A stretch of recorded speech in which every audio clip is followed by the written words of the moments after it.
Now let's look at this other question. Given that x is real and that x is different from 2, show that g of x, which is equal to x squared all over x minus 2, cannot take values between 0 and 8. X squared all over x minus 2 cannot take values between 0 and 8. How do we go about that? How do we go about that? Alright, so let's look at it. We are given the function g of x, which is the rational function x squared all over x minus 2. And we are told that x should not be equal to 2. Alright, we know the meaning of this statement. Alright, if x is equal to 2, you look at it, if x is equal to 2, it means the numerator will become 4 and the denominator will become 2 minus 2, which is 4 divided by 0, which is infinity. So we always exclude those values of the variable that will render the denominator of any rational function to be 0. Dividing by 0 is not possible. Okay. Now we want to show that the solution or this expression, for this expression, x cannot take values between 0 and 8. X cannot take values between 0 and 8. Now, let's call this y. Let's call that y. Alright, this is a fractional expression. We do this. Alright, remember y all over 1 is same as y, but we'll write in the form of a fraction so that we can carry out cross multiplication. We'll carry out cross multiplication, we have y into x minus 2. Alright, is equal to 1 multiplied to x squared is x squared. Y minus x minus 2 is equal to x squared. Take everything to the left hand side. So this will give us y into x minus 2 minus x squared is equal to 0. Alright, so let's open a parenthesis. So we're going to have y multiplied to x is yx, y multiplied to negative 2 is negative 2y, minus x squared is equal to 0. Now we're seeing a quadratic expression here in terms of x. So let's arrange it. Let's arrange this quadratic expression in terms of x. We're going to have negative x squared. We're taking this one, we're just changing the position. We want to put this one in front. Alright, then plus yx minus 2y is equal to 0. Alright, now I might not want to have the negative in front here. So all I want to do is to multiply all through by negative sign. Alright, I don't want a negative in front of the leading term. This is the leading term. So if I multiply each of these terms by negative, I'm going to obtain this one becomes positive, this one becomes negative, this one becomes positive. So I have x squared minus yx plus 2y is equal to 0. Remember, we're told that x is real. We're told that x is real. If x is real, automatically this is a real quadratic equation that is expected to have real roots. Okay, this becomes a real quadratic equation in terms of x that is expected to have real roots for x. So what are the conditions for real roots? For real roots of x, okay, for real roots of x, the discriminant, which is b squared minus 4ac, must be equal to 0. The discriminant must be equal to 0. For real root, not this is for equal root. Real root must be greater than or equal to 0. Sorry. For real root, it must be greater than or equal to 0. So, from our expression here, what is our a? Our a is the coefficient of the leading term. Our b is the coefficient of the x term. And our c is the constant. Okay.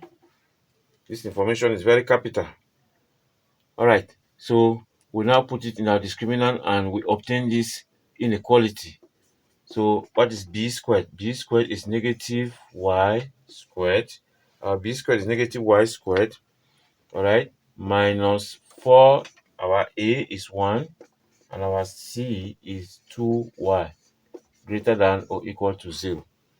All right, so this simplifies to negative y squared is simply y squared. 4 times 1 times 2y is 8y. So we have 8y greater than or equal to 0. We obtain y squared minus 8y greater than or equal to 0. This gives us a quadratic inequality. So we'll now enter into quadratic inequality to find the solution set for this inequality. All right, so let's factorize this left hand side. We can see that y is common. There's y in this term, there's y in this term. So if we factorize out y, we're going to have y into y minus 8 greater than or equal to 0. Greater than or equal to 0. Okay, so what are our critical points? Critical points are the points that will render each expression 0. All right, this is an expression y and this is an expression y minus 8. So let's start with the first expression y. What value of y will render this expression 0? Is 0 itself.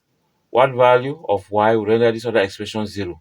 All right, if you set y minus 8 equals to 0, you take the negative 8 that way, you have y equals to 8. All right, so the next critical value is the value y equals 8. So we have two critical values, y equals 0, y equals 8. Those are the two values that can set any of this expression equals 0. Now we'll carry out our analysis on the number line. To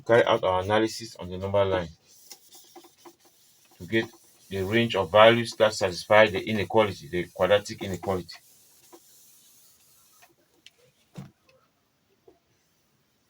Now let's draw a number line, putting in our critical values. We have 0, we have 8. So we have 3 zones to examine: this zone, and this zone. Now let's take a value in this zone. Remember, values to the left of 0 are all negative values. Let's take a value there and we're going to work with this to see what we get. So if we write it here again, we write y into y minus 8 greater than or equal to 0. So if we take a value in this zone, for example, negative 1, and we put it here, we're going to obtain negative 1 into negative 1 minus 8. All right, negative 1 minus 8 is negative 9. Negative 9 multiplied to negative 1 is positive 9.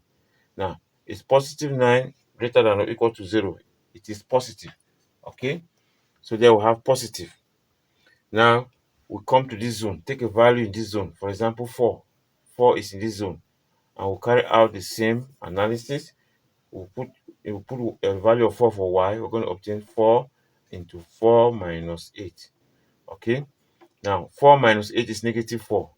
So we have 4 into negative 4. That gives us negative 16. So we obtain negative. There we obtain negative. We'll take this zone. Take a value in this zone. For example, 10. 10 is in this zone. We'll put it there and analyze.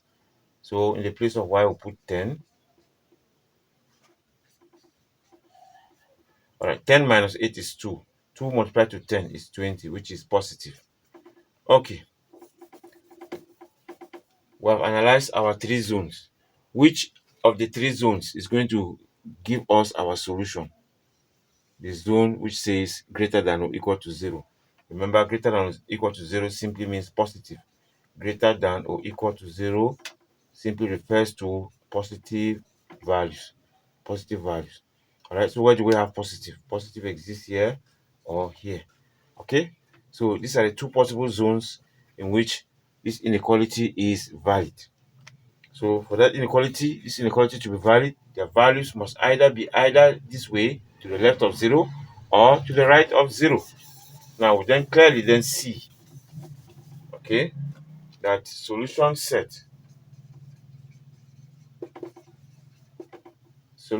for y into y minus 8 greater than or equal to 0 will be all real values such that y is less than or equal to 0, because we have the non-stick inequality sign. Y is less than or equal to 0, or y is greater than or equal to 8. Y is greater than or equal to 8. Okay.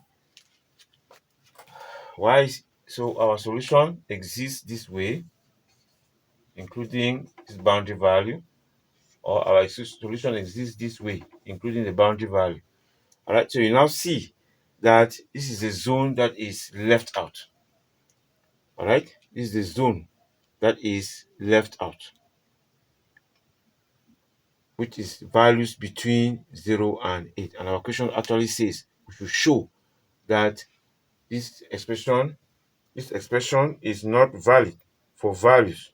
Okay, is not valid for values that are between 0 and 8. So we see clearly from our solution that values between 0 and 8 are not valid for that our expression.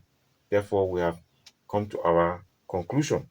We've come to our conclusion that values between 0 and 8 are not valid for our expression.